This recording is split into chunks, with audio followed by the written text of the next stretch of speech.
राधे राधे। आज हम लोग इस वीडियो में दो रिसाइकलिंग कंपनी के बारे में बात करने वाले हैं। अगर आप लोग देखोगे ना तो फिर हमारे भारत देश में भी और भी मान के चलो बाहर के देशों में भी वहाँ से जो भी एक तरीके से कॉपर होता है, लीड होता है, एल्युमिनियम होता है, प्लास्टिक होता है, टीन होता है, उन सब के रिसाइकलिंग के लिए बहुत ही एक तरीके से मान के चलो पहल वगैरह चल रहा है। यानी कि आने वाले टाइम में भी इसका स्कोप वगैरह बहुत हाई है। और मैं जो दो कंपनी के बारे में बात करने वाला हूँ उनका मैनेजमेंट खुद बता रहा है कि अभी मान के चलो स्काई इज़ द लिमिट है। क्योंकि यहाँ पे मान के चलिए चाहे आप लोग लिथियम आयन बैटरी का रिसाइकलिंग हो गया या फिर सोलर पैनल का रिसाइकलिंग हो गया, इस सब चीज़ों का आने वाले टाइम में भी अभी फिलहाल की तो डिमांड वगैरह हाई है। और जैसे ही वे मान के चलो 2 साल 5 साल 10 साल बाद जैसे ही उसका एक तरीके से स्क्रैप में जाता है तो फिर उसको रिसाइकिल तो करना ही पड़ेगा, तभी हम लोग उसको फिर से कहीं किसी और मान के चलो पर्टिकुलर इंडस्ट्री में उसका री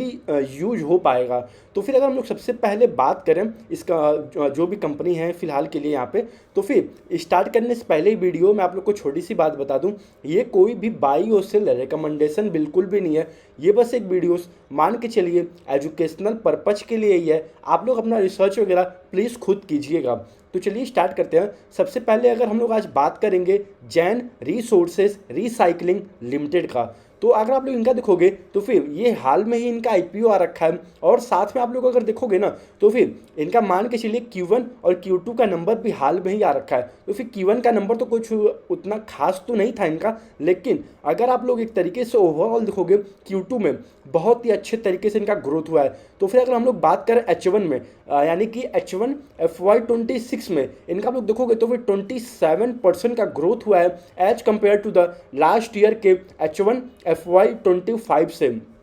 और आप लोग देखोगे इनका पैट वगैरह मतलब पैट भी बहुत ही अच्छे तरीके से ऊपर गया है। यानी कि इनका पैट आप देखोगे 38% प्लस ही ग्रो हुआ है। और अब आप लोग देखोगे इनका पैट मार्जिन भी ऊपर ही जा रहा है और साथ में इनका इबिट्टा मार्जिन भी इंप्रूव होते हुए दिख रहा है। अगर आप लोग इनका देखोगे ना तो फिर मेनली आप लोग यहाँ पे देख सकते हैं इनका सबसे मेन 3 कैटेगरी है। पहला है कॉपर का, दूसरा है लीड का, तीसरा है एल्युमिनियम का। और फिर उसके बाद मान के चलिए 2-3% इनका रेवेन्यू आता है प्लास्टिक और टीन से। तो फिर अगर हम लोग बात करें कि सबसे ज़्यादा रेवेन्यू आता कहाँ से, तो आप लोग देख सकते हैं लीड जो भी उसका अदर प्रोडक्ट वगैरह होता है उससे इनका 48% ओवरऑल रेवेन्यू आता है। और आप लोग देखोगे कॉपर से तो फिर कॉपर से इनका 46% ऑफ द रेवेन्यू आता है। और आप लोग देखोगे एल्युमिनियम के प्रोडक्ट वगैरह से वहाँ से 4% आता है। और जो बाकी बचा 2-3% वे आता है मान के चलिए आप लोग प्लास्टिक से और उसके जो टीन वगैरह होते हैं उससे आते हैं। तो आप लोग अगर देखोगे यहाँ पे तो फिर इनका एक तरीके से ग्रोथ हो गया तो हाई है। आप लोग देखोगे इनका अभी फिलहाल के लिए कैपेसिटी यूटिलाइजेशन तो फिर वे आप लोग देखोगे ना 80% प्लस है। और साथ में कंपनी अभी कैपेक्स वगैरह किए जा रही है और साथ में वैल्यू एडेड प्रोडक्ट वगैरह भी लॉन्च किए जा रही है। कॉपर सिगमेंट जो भी कॉपर का इनका जो पर्टिकुलर सिगमेंट वगैरह है। तो अगर हम लोग बात करें कि मान के चलिए जो इनका सिगमेंट वाइज जो इनका ग्रोथ हुआ है तो आप लोग देखोगे कॉपर से 14% का राउंड ग्रोथ हुआ है। और जो इनका लीड वगैरह साइड है वहाँ से 46% का राउंड ग्रोथ हुआ है। और आप लोग देखोगे एल्युमिनियम में मतलब वहाँ पे 115% प्लस ग्रोथ हुआ है इस बार के इनके H1 FY26 में। और भी आप लोग यहाँ पे एक बार जाके इनका इन्वेस्टर प्रेजेंटेशन वगैरह रीड आउट करिएगा ताकि आप लोग को और बेटर अंडरस्टैंडिंग वगैरह मिल पाए। तो फिर अगर हम लोग बात करें कि इनका एक तरीके से रेवेन्यू बेस कहाँ से है, कस्टमर बेस कहाँ से है इन लोग का ज़्यादा, तो आप लोग देखोगे इनका एक्सपोर्ट से 63% आता है और इन लोग का डोमेस्टिक से यानी इंडिया से 37% आता है। और आप लोग देखोगे एक्सपोर्ट में सबसे ज़्यादा यहाँ पे आप लोग यहाँ पे देख सकते हैं कि चाइना, सिंगापुर और अदर कंट्री वगैरह है। यानी कि आप लोग देखोगे चाइना से 21% आता है और आप लोग देखोगे सिंगापुर साइड वगैरह से मान के चलिए 32% के अराउंड आता है और साउथ कोरिया से मान के चलिए 4% के अराउंड आता है। और आप लोग देखोगे इनके टॉप 10 कस्टमर मान के चलिए 58% कंट्रीब्यूट करते हैं इनके रेवेन्यू में। और आप लोग देखोगे इनके top 5 customer 48% of the total revenue contribution आता है। तो फिर आप लोग देखोगे एक तरीके से यहाँ पे हल्का फुल्का रिस्क बढ़ जाता है। रिस्क यही बढ़ेगा कि मान के चलिए आपका एक तरीके से रेवेन्यू वगैरह ज़्यादातर आ रहा है आपके टॉप 10 और टॉप 5 प्लेयर से, और उसमें भी मेन बात ये है कि चाइना, मतलब एक तरीके से आपका चाइना से 20% प्लस रेवेन्यू आ रहा है। तो फिर वहाँ पे भी हल्का फुल्का प्रॉब्लम्स वगैरह क्रिएट हो सकता है अगर आने वाले फ्यूचर में कुछ भी एक तरीके से 9-10 हुआ तो। लेकिन आप लोग देखोगे फिलहाल के लिए यहाँ पे यूएस हो गया या फिर चाइना वगैरह हो गया, तो फिर बहुत ज़्यादा एक तरीके से ट्रेड वॉर वगैरह चल रहा है। तो फिर क्या पता फ्यूचर में कुछ प्रॉब्लम वगैरह आ भी सकता है, नहीं भी आ सकता है। मैनेजमेंट तो अभी फिलहाल के लिए कॉन्फिडेंस है। आप लोग अगर देखोगे इनका जाके पास्ट में जो भी रेवेन्यू वगैरह था, और आप लोग देखोगे पास्ट का रेवेन्यू और बॉटम लाइन यानी नेट प्रॉफिट 40% के अराउंड इन लोग का ग्रोथ हुआ है लास्ट कुछ सालों में। और आप लोग देखोगे ये कंपनी अभी फिलहाल के लिए इनका हाल में टीवी में इनका एक मान के चलो वहाँ पे इन लोग का इंटरव्यू वगैरह भी हुआ था। इनके जो भी मान के चलो जो इनके सीईओ वगैरह हैं जो इनके मैनेजमेंट में है, तो फिर उन्होंने बताया कि ये लोग 30 से 40% मान के चल रहे हैं कि ये लोग बड़े आराम से आने वाले 2-3-4 सालों के लिए ग्रो कर लेंगे बॉटम लाइन में। तो फिर वहाँ पे फिर पूछा गया था इनसे कि ये आपका टॉप लाइन भी होगा, तब तो जाहिर सी बात है अगर कोई कंपनी अपना बॉटम लाइन को 30-40% से ग्रो करेगी तो जाहिर सी बात है बॉटम लाइन भी उसके आसपास ही रहेगा। तो फिर हम लोग मान सकते हैं कि 30-35% का इनका एक तरीके से टॉप लाइन ग्रोथ भी आना चाहिए, क्योंकि इनका बॉटम लाइन गाइडेंस है कि 30 से 40% ये लोग बड़े आराम से अचीव कर लेंगे। तो फिर हम लोग मान के चल सकते हैं, और कंपनी का कॉन कॉल में भी गाइडेंस है कि ये लोग बड़े आराम से मान के चलिए कि कंपनी एक तरीके से देख रही है आने वाले फ्यूचर में कि ये लोग बड़े आराम से 25% प्लस ही ग्रो करेंगे। तो फिर आप लोग देखोगे एक तरीके से ये कंपनी मान के चलिए जो भी एक तरीके से इनका है डिमांड वगैरह भी हाई है, और साथ में आने वाले टाइम में भी और प्रोडक्ट जो भी ये लोग एक तरीके से रिसाइकिल करके उसको फर्दर ऑटोमोबाइल साइड में, फिर सीमेंट वगैरह साइड में, जहाँ भी एक तरीके से जो भी पर्टिकुलर और अदर इंडस्ट्री वगैरह होते हैं वहाँ पे ये लोग अपना फिर उसको सामान वगैरह और सप्लाई करते हैं। तो फिर आप लोग देखोगे डिमांड तो नो डाउट बहुत हाई है, लेकिन वही है हमें ट्रैक करना पड़ेगा, हमें देखना पड़ेगा कि हर क्वार्टर ऑन क्वार्टर कि कंपनी जो अपना गाइडेंस दे रखी है 30-35% का ग्रो करने का, क्या उस रेट से ग्रो कर रही है या फिर नहीं कर रही है। आप लोग देखोगे तो कॉल में इनका 20 से 25% का गाइडेंस है, और इनका जो इनका टीवी में इंटरव्यू वगैरह हुआ था वहाँ पे 30 से 40% का गाइडेंस है। तो फिर हम लोग एक तरीके से जो सबसे हाई वाला गाइडेंस है हम लोग उसको लेके चलेंगे। क्यों? क्योंकि हम लोग एक मान के चलो बाहर बैठे हुए हैं, ठीक है, और हम लोग एक तरीके से इन्वेस्टर हैं। तो फिर इन्वेस्टर जाहिर सी बात है एक तरीके से जो सबसे बेस्ट गाइडेंस होता है कंपनी का उसको लेके चलता है। तो फिर हम लोग 30 से 40% वाला ही मान के चलेंगे। अगर ये कंपनी 30 से 40% ग्रो करती है तो फिर अगर आप लोग उनका फॉरवर्ड पे निकालोगे ना तो फिर आई थिंक 45 के अराउंड ही बनेगा। आप लोग एक बार कैलकुलेट कर लीजिएगा। फॉरवर्ड पे निकालने का फॉर्मूला यही होता है जितना कंपनी का करंट मार्केट कैप है डिवाइड बाई जितना एस्टिमेटेड FY26 का नेट प्रॉफिट वगैरह आएगा। तो फिर उससे आप लोग डिवाइड कर दोगे मार्केट कैप को divide by net profit for the FY26 full year आने वाले टाइम में, तो फिर आप लोग को फॉरवर्ड भी निकल जाएगा। और आप लोग देखोगे ये कंपनी अपना सोर्सिंग वगैरह कहाँ से करती है, तो फिर आप लोग देख सकते हैं सोर्सिंग में भी जो एक तरीके से डोमेस्टिक है यानी कि इंडिया से जो भी उठाती है सामान वगैरह, मान के चलिए 39% ऑफ द एक तरीके से डोमेस्टिक से लेती है, और जो एक तरीके से इंपोर्ट करती है बाहर के देशों से लेती है, कॉपर हो गया, एल्युमिनियम हो गया, प्लास्टिक हो गया, टीन हो गया, लीड हो गया, इस सब चीज़ों को एक तरीके से 61% वहाँ से लेके उसको फिर ये लोग रिसाइकिल करके उसका वैल्यू एडेड प्रोडक्ट वगैरह बनाते हैं जो फर्दर बैटरी में यूज होता है, ऑटोमोबाइल इंडस्ट्री में यूज होता है, और भी अदर सेक्टर वगैरह में यूज होता है। तो आप लोग उसमें भी और भी डीप डाइव करिएगा, आप लोग को और अच्छा अंडरस्टैंडिंग मिल पाएगा। तो फिर आप लोग देखोगे ये लोग जहाँ से एक तरीके से सप्लाई करते हैं ना, उसके जो टॉप 5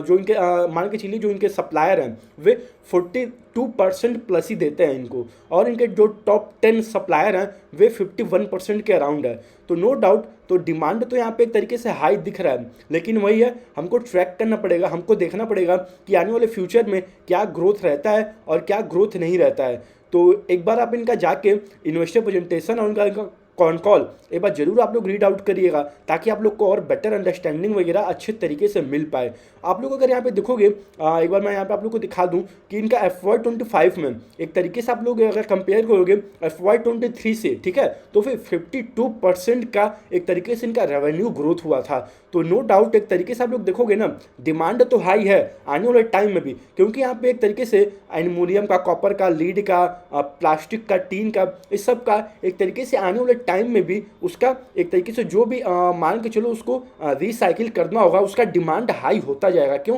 क्योंकि ज़्यादातर जो भी आज के समय में गैजेट आते हैं, जो भी और भी अदर सामान वगैरह होते हैं, उसमें ज़्यादातर copper, aluminium, lead, plastic, tin, यही सब ज़्यादा यूज ही होता है। तो फिर जाहिर सी बात है आप लोग उसको उठा के वैसे ही साइड में फेंक तो दोगे नहीं, उसको फिर रिसाइकिल तो करना पड़ेगा। तो फिर मान के चलो यही सारी कंपनियां हैं जो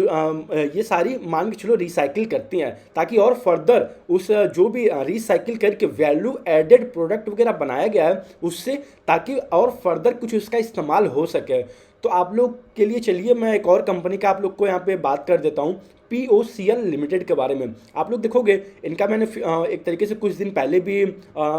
मान के चलो वीडियो वगैरह बना रखा था, तो फिर मैंने सोचा एक बार एक तरीके से पीयर टू पीयर कंपेयर कर लें कि क्या ग्रोथ है उसका जैन का और क्या ग्रोथ है POCL का, यानी कि एक तरीके से POCL लिमिटेड का। तो आप लोग देखोगे इनका भी वर्टिकल सेम है, जो वर्टिकल जैन रिसोर्सेस का है। आप लोग देखोगे ये लोग भी प्लास्टिक हो गया, लीड हो गया, कॉपर हो गया, एल्युमिनियम हो गया, और ये कंपनी भी आने वाले टाइम में एक तरीके से लिथियम आयन बैटरी वगैरह है उसके रिसाइकलिंग में भी जाना चाहती है। और आप लोग देखोगे जो हम लोग यहाँ पे बात कर रहे थे जैन रिसोर्सेस रिसाइकलिंग लिमिटेड का, तो ये कंपनी भी एक तरीके से सोलर पैनल के रिसाइकलिंग में भी जा रही है, यानी कि अलग अलग और इंडस्ट्री में ये लोग अपने आप को और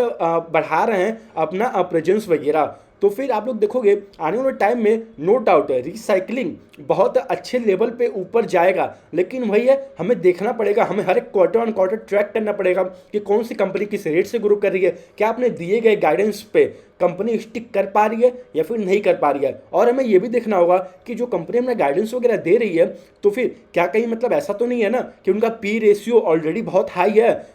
एक तरीके से फॉरवर्ड पी के बेसिस पे, और उनका एक तरीके से जो उनका ग्रोथ रेट आ रहा है वे बहुत कम है। अगर ऐसा होता है तो फिर जाहिर सी बात है इन्वेस्टर के लिए बिल्कुल जीरो वैल्यू होगा।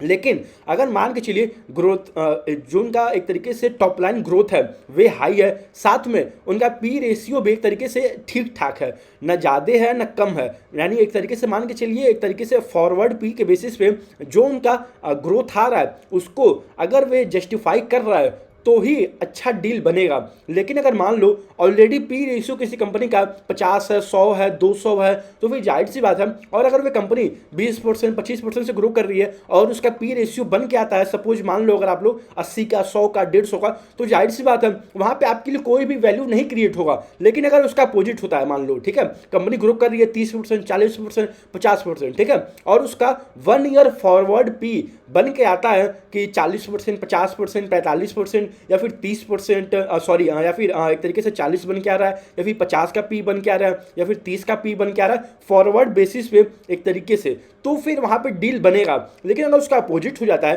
पी रेशियो ऑलरेडी बहुत हाई है और उसका जो ग्रोथ रेट है वे बस 30-40% का ही है, और साथ में उसका एक तरीके से पी रेशियो 150-200 है, तो फिर जाहिर सी बात है वहाँ पे कोई वैल्यू नहीं क्रिएट होगा। आई थिंक उतना ज़्यादा वे ऑलरेडी एक तरीके से हीटेड हो चुका है। लेकिन अगर उसका अपोजिट है, अगर आपको पी रेशियो फॉरवर्ड के बेसिस पे रीजनेबल मिलता है, तो फिर आप लोग वहाँ पर ट्राई करिए और कंपनी को स्टडी करिए और देखिए कि कौन पीयर ग्रुप में कंपेयर करिए कि किसका ज़्यादा हाई गाइडेंस है, किसका ज़्यादा हाई ग्रोथ आ रहा है, किसका एक तरीके से इबिट्टा मार्जिन इंप्रूव हो रहा है, किसका बॉटम लाइन इंप्रूव हो रहा है, किसका अर्निंग पर शेयर ऊपर जा रहा है। तो फिर अगर हम लोग इस कंपनी का भी बात करें POCL का, तो फिर आप लोग देखोगे इनका जो नेट प्रॉफिट था वे एक तरीके से डबल से भी ज़्यादा हुआ है आई थिंक Q2 FY26 में। लेकिन उनका जो टॉप लाइन ग्रोथ था वे 10-11% का ही था इस बार। लेकिन कंपनी का गाइडेंस है कि ये लोग FY30 तक मान के चल रहे हैं कि बड़े आराम से, मतलब ये लोग एक तरीके से 20% के आराम से CAGR से ग्रो कर लेंगे FY30 तक, और इनका EBITDA मार्जिन वगैरह भी एक तरीके से 8% प्लस ही रहने वाला है। आप लोग देखोगे कंपनी का फिलहाल के लिए लास्ट कुछ क्वार्टरों में पीछे के वहाँ पे 4-5% का ही EBITDA मार्जिन था, लेकिन अब वो मार्जिन बहुत अच्छे तरीके से ऊपर की तरफ जा रहा है। क्यों? क्योंकि ये लोग भी अपना वैल्यू एडेड प्रोडक्ट वगैरह ज़्यादा पुश कर रहे हैं, यानी कि जो भी लीड में हो गया, प्लास्टिक हो गया, टीन हो गया, कॉपर हो गया, एल्यूमिनियम हो गया, उसको रिसाइकिल करके उसका ज़्यादा वैल्यू एडेड प्रोडक्ट वगैरह बना के उसको ज़्यादा और फर्दर उसको सप्लाई वगैरह कर रहे हैं, तो फिर इनका मार्जिन वगैरह और ऊपर जा रहा है। आप लोग देखोगे कंपनी के कॉन कॉल में कंपनी वहाँ पे कॉन्फिडेंस थी कि ये लोग 8% प्लस EBITDA मार्जिन को मेंटेन रखेंगे। तो आप लोग देखोगे नो डाउट ग्रोथ वगैरह तो बहुत हाई है आने वाले टाइम में भी और फिलहाल के लिए भी, लेकिन वही हमें ट्रैक करना पड़ेगा, बिना ट्रैकिंग के हम लोग नहीं जान पाएंगे। तो फिलहाल के लिए अगर हम लोग कैपेसिटी की बात करें कि POCL का कि लीड में कितना कैपेसिटी है, प्लास्टिक में, कॉपर में और एल्यूमिनियम में, तो आप लोग देखोगे लीड में अभी फिलहाल के लिए 1.68 लाख मैट्रिक टन है, और फिलहाल के लिए कंपनी बता रही है इसको ये लोग 2 लाख मैट्रिक टन प्लस ही कर लेंगे आने वाले कुछ क्वार्टर में, यानी कि कैपेक्स वगैरह बहुत हाई चल रहा है, और प्लास्टिक में भी कुछ कैपेक्स वगैरह चल रहा है इनका, और कॉपर में तो बहुत अच्छे तरीके से कैपेक्स वगैरह कर रही है कंपनी। कॉपर का फिलहाल के लिए 6000 मैट्रिक टन ही है, लेकिन आने वाले टाइम में कुछ क्वार्टर में ही मान के चलिए इनका ये 24000 मैट्रिक टन हो जाएगा। तो नो डाउट डिमांड तो बहुत हाई है। आप लोग ये देख सकते हैं कि कैसे एक तरीके से ये लोग रिसाइकिल वगैरह करते हैं। आप लोग जाके एक बार मेरा एक तरीके से ओल्ड वीडियो देख लीजिएगा, मैंने 2-3 दिन पहले ही वीडियो बना रखा था, उसमें अच्छे तरीके से पूरा समझाया हुआ था। तो फिलहाल के लिए अगर हम लोग बात करें एक तरीके से पीयर टू पीयर कंपेयर करें, तो पीयर टू पीयर कंपेयर में आप लोग देखोगे ना, तो फिर फिलहाल के लिए जिसका सबसे ज़्यादा हाई गाइडेंस है वे है जैन रिसोर्सेज रिसाइकलिंग लिमिटेड का। उसका है 30 से 40% ग्रो करेंगे हम लोग बड़े आराम से आने वाले टाइम में। और on the other hand side POCL का गाइडेंस है कि ये लोग मान के चलो इस साल के लिए FY26 में 25% के अराउंड ग्रो कर लेंगे अपने टॉप लाइन को, और साथ में इनका मार्जिन, ये मेन है कि इनका मार्जिन बहुत हाई लेवल पे ग्रो हो रहा है POCL लिमिटेड का, क्योंकि इनका ज़्यादा वैल्यू एडेड प्रोडक्ट वगैरह ज़्यादा पुश हो रहा है मार्केट में। तो फिर आप लोग देखोगे एक तरीके से अगर ओवरऑल कंपेयर किया जाए ना, तो फिर एक तरीके से नेक टू नेक है, neck to neck in the sense कि एक तरीके से मान लो ये कंपनी POCL लिमिटेड एक तरीके से बॉटम लाइन ग्रोथ अच्छा दिखा रही है, लेकिन जैन रिसोर्सेज रिसाइकलिंग अपना टॉप लाइन ग्रोथ भी दिखा रही है और बॉटम लाइन भी एक तरीके से ठीक ठाक ही दिखा रहा है, मतलब अच्छे रेट से दिखा रहा है। तो फिर आप लोग देखोगे वे आपके ऊपर, अब आपको डिसाइड करना पड़ेगा कि मुझे कहाँ पर ज़्यादा कंफर्ट मिलता है। और मेन बात ये होता है कि आपको ज़्यादा रिसाइकलिंग इंडस्ट्री समझ में आता है भी या फिर नहीं आता है। अगर आपको कोई भी इंडस्ट्री बिल्कुल भी जीरो नॉलेज है ना, तो फिर आप लोग उधर मत जाइएगा। आप लोग ट्राई करिएगा कि अगर आपको इंडस्ट्री समझ में आ रहा है तो ही आप लोग जाइएगा, क्योंकि यहाँ पे अगर साइकिल कब खराब हो जाएगा ना, अभी फिलहाल के लिए साइकिल अप ट्रेंड में है, यहाँ पे साइकिल कब एक तरीके से उल्टा हो जाएगा, कब चाइना में प्रॉब्लम क्रिएट हो जाएगा, कब और जो भी एक्सपोर्ट वगैरह है वहाँ पे कब प्रॉब्लम्स वगैरह क्रिएट हो जाएंगे, हमें खुद भी नहीं पता चल पाएगा अगर हमको बिल्कुल भी बेसिक अंडरस्टैंडिंग नहीं है इंडस्ट्री के बारे में। इसीलिए मैं हमेशा बार बार कहता हूँ, अगर आप लोग को इंडस्ट्री के बारे में अच्छा नॉलेज है तो आप लोग और उसको अच्छे से स्टडी करिए, फिर आप लोग एक तरीके से फॉरवर्ड पी निकालिए, पीयर टू पीयर कंपेयर करिए, देखिए कि कौन सी कंपनी किस रेट से ग्रो कर रही है और क्या उनका फॉरवर्ड पी बन के आता है। उसके बाद आप लोग अपना उसको हर एक क्वार्टर ऑन क्वार्टर फिर ट्रैक करते रहिए, फिर देखते रहिए कि कंपनी आने वाले टाइम में अपने जो भी कॉन कॉल उनका होता है क्या उस गाइडेंस को ऊपर करती है या फिर नीचे करती है। अगर मान लीजिए चाहे POCL हुआ, चाहे जैन रिसोर्सेस हुआ, अगर कोई भी कंपनी इसमें से अपना गाइडेंस वगैरह नीचे कर देती है या फिर अपना मार्जिन वगैरह नीचे कर देती है, अपने कॉन कॉल में आके बता देती है, तो फिर जाहिर सी बात है वहाँ पे डील अभी जो हमें अच्छा लग रहा है दोनों कंपनियों में एक तरीके से वे बिल्कुल अपोजिट हो जाएगा, जाहिर सी बात है। तो आप लोग देखोगे POCL फिलहाल के लिए Q2 में 10% का ग्रोथ था, और एक तरीके से इनका अगर आप लोग देखोगे जैन रिसोर्सेज रिसाइकलिंग लिमिटेड का, उनका एक तरीके से H1 FY26 में अराउंड मान के चलो 28, 29, 30% का अराउंड ग्रोथ हुआ है ओवरऑल। तो फिर और उनका गाइडेंस भी है कि 30 से 40% ग्रो करेगी कंपनी, और POCL का गाइडेंस है कि ये लोग 20-25% से आराम से ग्रो कर लेंगे FY26 में भी, और FY30 तक इनका गाइडेंस है कि ये लोग 20% प्लस ही ग्रो करेंगे और इनका EBITDA मार्जिन 8% प्लस रहने वाला है। तो चलिए इस वीडियो को यहीं तक रखते हैं। ध्यान रखिएगा ये वीडियो कोई भी बाई और सेल रिकमेंडेशन बिल्कुल भी नहीं है, ये बस एक वीडियो एजुकेशनल पर्पज के लिए ही है। आप लोग अपना रिसर्च वगैरह प्लीज़ खुद कीजिएगा। राधे राधे।